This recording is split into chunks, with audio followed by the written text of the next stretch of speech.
Hi, I'm Pox. Couch Guy. And this is the Two Smart Guys show. Our weekly show on all things technology related. Stuff. Covering things that they don't tell you in the manual or in the sales pitch. For instance, what the hell is rolling shutter? And why should I care? Yes. Well, we're going to be comparing several cameras. Well, I guess first of all we should talk about rolling shutter is a new thing, relatively new. Yes. I guess it probably started, what, 3 or 4 years ago at the most? It started with the CMOS sensors. Which is yeah. Under 5 years. 5 years ago. Yeah. CMOS sensors came out. And they really... So CMOS sensor is a lighter powered, more software optimized version. Cheaper acquisition chip for camera. So they can get them smaller and they can get higher resolutions.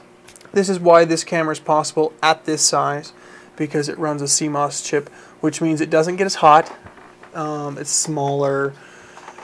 It uses 1/4 or less of the power. Yes. It's all sorts of really cool things that makes a really sexy sales pitch. But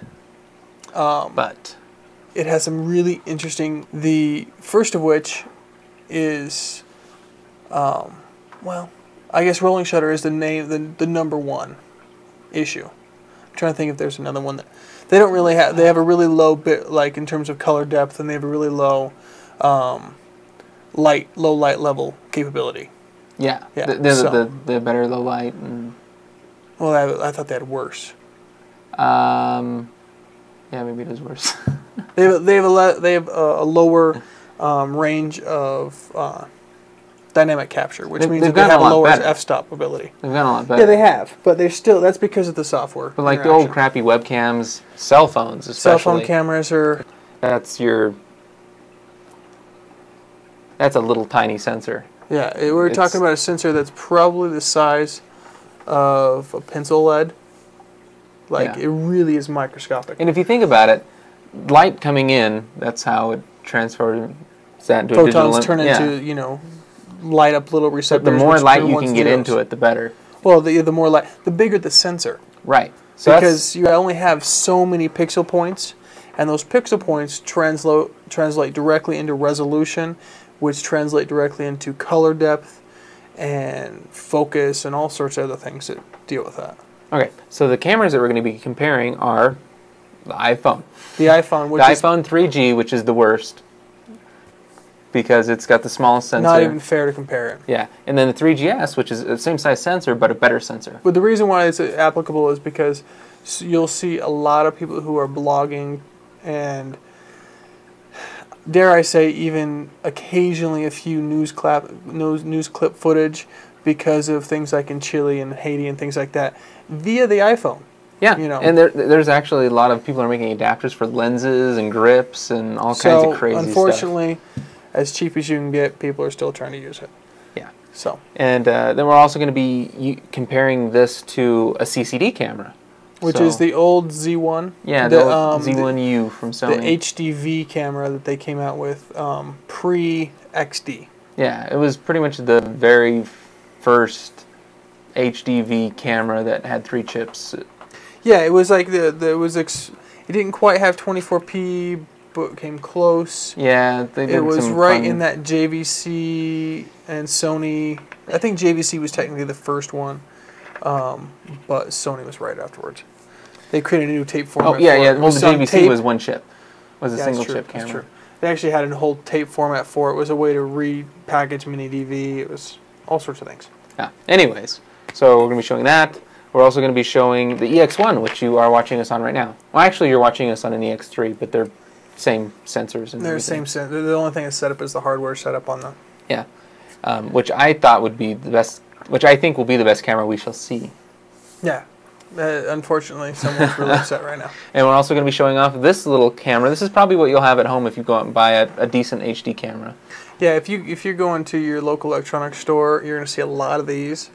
They're around $500 or so. Yeah, and honestly, they probably all have relatively close to the same sensors inside of them. There's very little difference at this size of camera that they can do. Mostly it's with the lens and the features in the software than it is the chip. Right. They're I think they're like 1/6 inch chip, single chip. Yeah. They're really small. The EX1's a 1/2 inch. I think it's 1/4 inch in the or 1/3 inch in the Z1U. In the Z1U. Yeah. And then, you know, I don't know what the inch is on this bad boy, but this is our last camera. It's not quite a 35 millimeter frame. I think it's 2/3 a 35 millimeter frame. Yeah, so it's... But it's the new Canon. The new Canon Rebel T2i. Yeah. Okay, so the point in this is that everyone started hearing about the SLR cameras that can take video. And so they are becoming a huge part of the population of, both professional and non-professional video takers.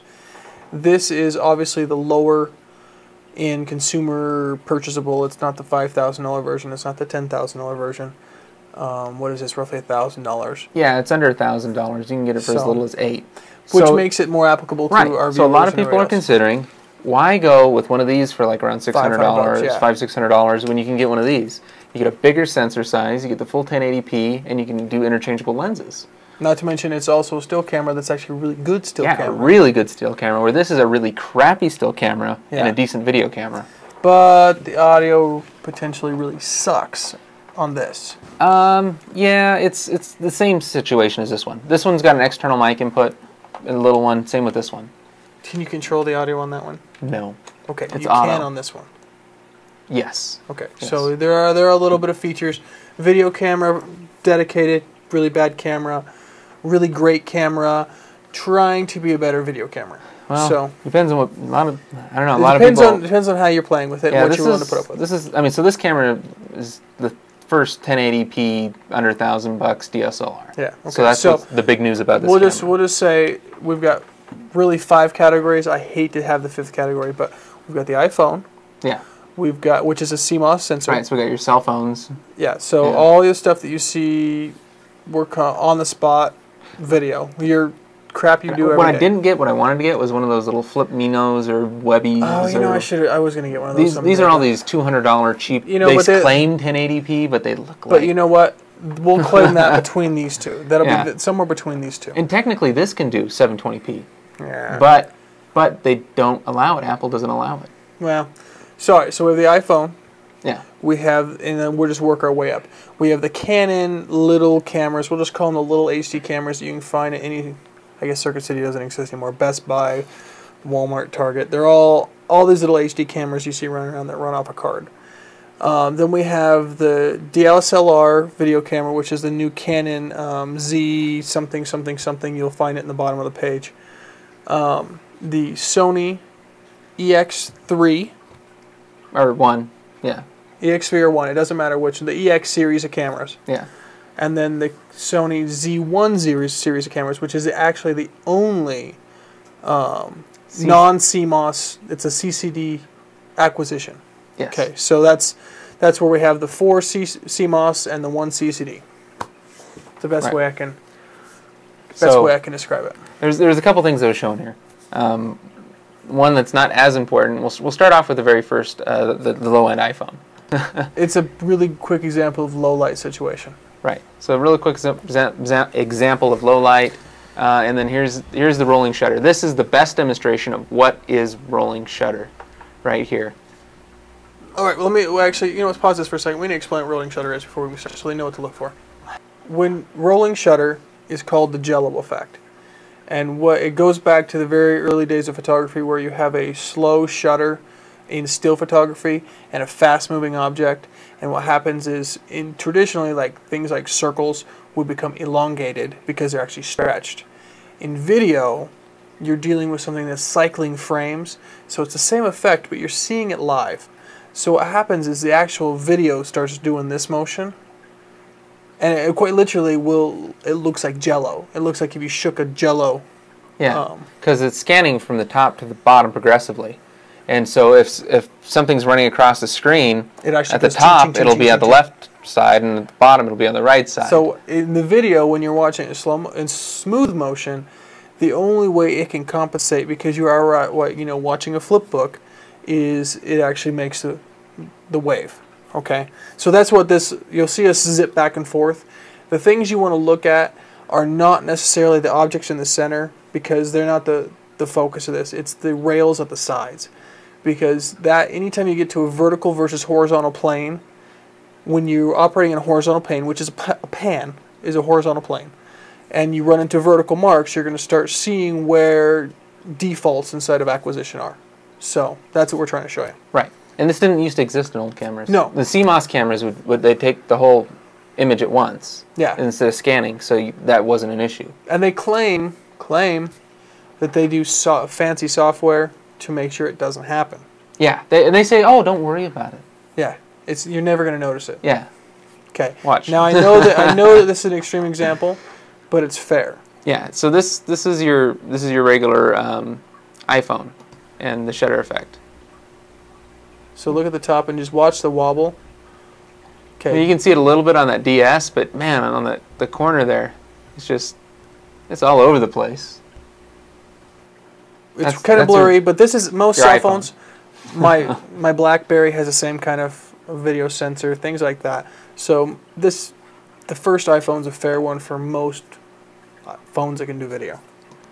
So next is the iPhone 3GS, and you can see the low light capability is much better than the original. Yeah, it has much better color, much better detail, but it's still really kind of blurry at hot spots, and it's nasty. It's a little bit more grainy. I mean, it's not as grainy as the last one, but it's you can grainy. tell there's some some difficulty in low light.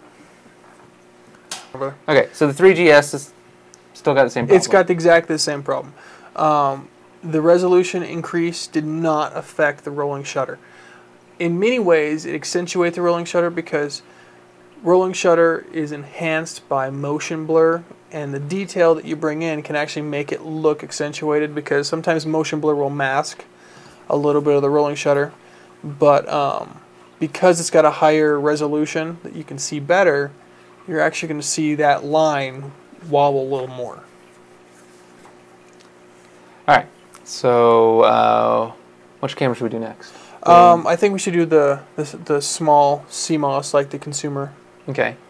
It's my little reference footage to the... So this is low light with a little, so it's much nicer. It really, we're talking about people taking these things to concerts, camping, on vacations.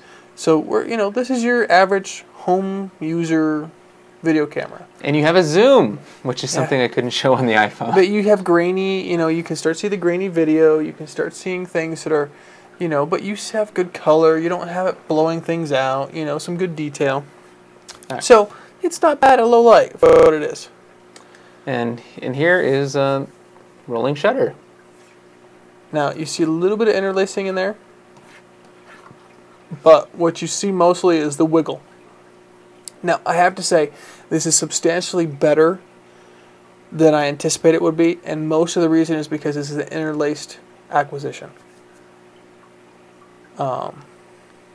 Because some interlacing will combat a little bit of the rolling shutter. Did you do the same thing again? Yeah, it's looping. Okay.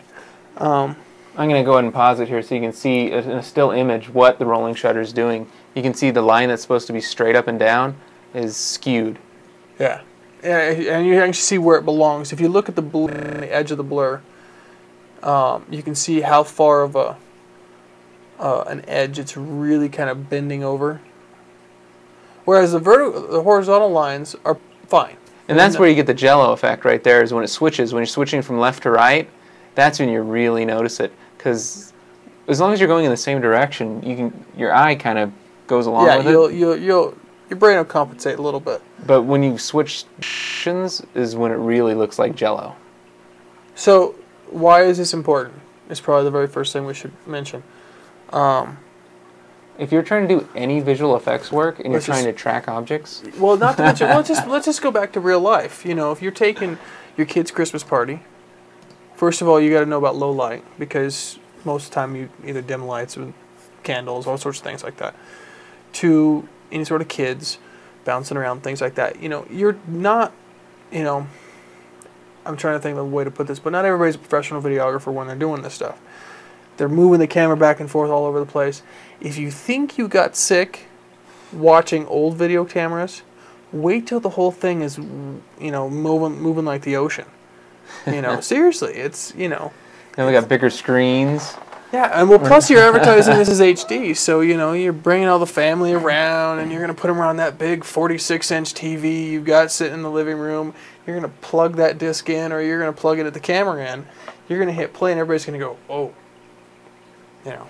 I hope they go, whoa, because if they don't notice it, then we're all in trouble. So the sad thing is well, we'll go over this as an overview. Let's keep going.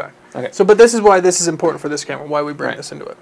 Next would be the Rebel, right? Yeah, why don't we go to the Rebel next? Okay. We're just going to go up in scale and price. This is the new DSLR video. And so you can see it has really good detail, and it really, as in terms of chip size, this is probably the largest acquisition chip of all of them. But you saw it right there. I mean, you can see it right away, even at slow speeds. It looks like it's fallen down. It's really drastic. I mean, geez, it's really strong in this camera. Yeah, it's surprisingly strong actually, because I'm not even moving that as fast as I was in the other ones. Yeah, and it's not like it's super zoomed in. Here's the thing. For the most part, these have better lenses. Remember how I said that the better you have resolution, the stronger you're going to see this. Okay. It's a bigger sensor. It's a bigger chip. It's going to take longer to scan from the top to the bottom. Mm-hmm. It's about it's at least two-thirds the size larger than the other chips. At least we have to find out for sure how big the chip is, but it's a huge chip compared to the other cameras. And it's not designed. I mean, it's not initially designed for video either. No. So I mean, they do a lot of work in these other cameras to try and not see that rolling shutter, even though it's there. Yeah. They try and minimize it. Okay. So next would be the EX1. Yeah, let's go to the EX1, EX3, the EX series, the Sony EX series. We'll just call it that because they really have the same sensor inside of them. Right. It's great, in terms of resolution, it's got good color differences. It handles hotspots nicely. It's a really good camera. And we're talking about a camera that's between $3,000 and $12,000. Yeah, they're like $8,000. So, but on top of the fact everything else, it does wobble. And you can see the interlacing in there. Yeah, I captured these interlaced because, to be fair, because a lot of these cameras were interlaced. Yeah, and this camera can do progressive, but it's not any better than progressive. No, it still does the same thing. So you can see huge skew. I can't tell if it's any better or worse than the other one. Then which other one? The Rebel. It is better than the Rebel.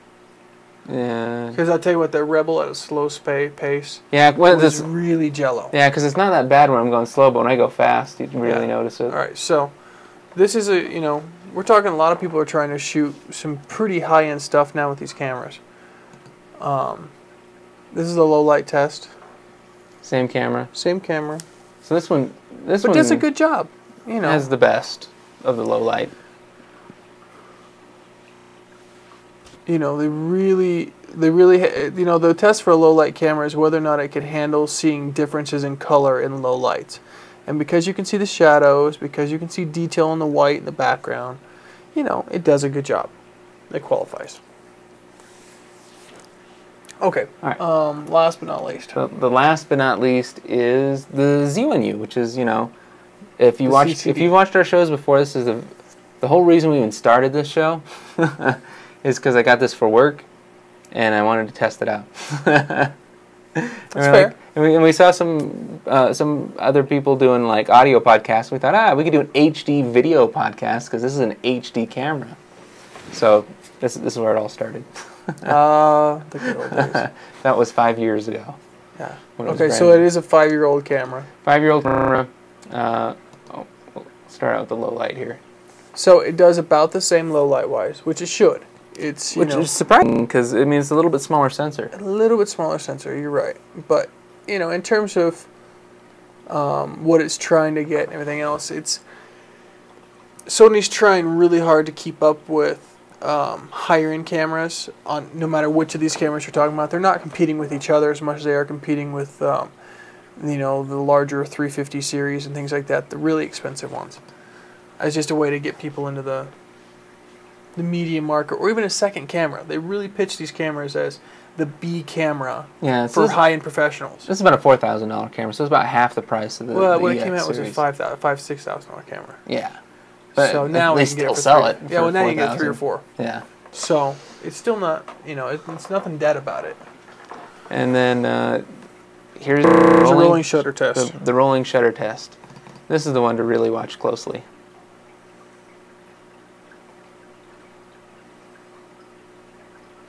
Guess what?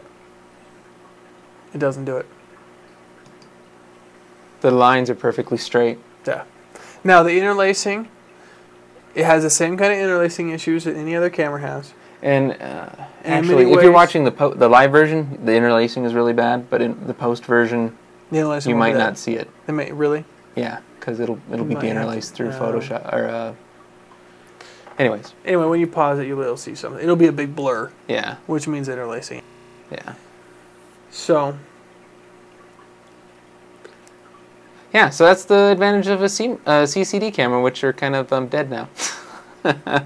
Well, it's not necessarily dead, but it's, you know, in terms of the battle of, you know, should I invest in an older camera or a newer camera? Sometimes, you know, depending on what you're getting into, you might be better off with the so if you're, if you're doing a lot of really fast motion shoots, sports, really, and this is where I get really kind of bummed out about these cameras, because you're doing football, you're talking about basketball, you know, you're talking about, you know, all these kind of high school sports, you know, or college sport, whatever you're doing with your family and otherwise. That's where I get disappointed about this camera, because they had lower resolution cameras that had, in my opinion, some better sensor or image acquisition. So, yeah, what can you say? But they're half the price, I guess. They're getting cheaper and higher res, but they're making people look all like Gumby. Anyway, but it's really hard to get someone to, you know, they mention rolling shutter when you see comments and things like that. It's really hard to get a manufacturer to admit to rolling shutter, one. And number two, it's really hard to get a comparable test on rolling shutter that doesn't involve some really nasty gobbledygook speak. So when you're talking about, you know, same subject, same kind of speed, same kind of things like that, there isn't a single CMOS camera that we've run into, no matter what the price. Yeah, all of them. Yeah, that don't have it. And apparently even the Red, it's got Red's got rolling shutter. Apparently there's software, it's $500 software that will theoretically correct it. Theoretically. And it's a long post process. It's not. I got a bridge I'll sell you too.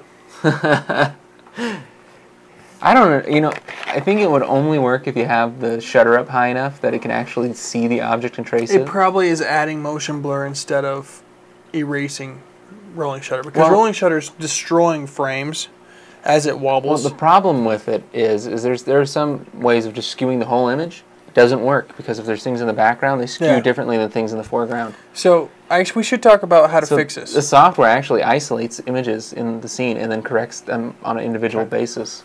It's pretty cool software, but there are certain things you can do to fix this or make it less apparent.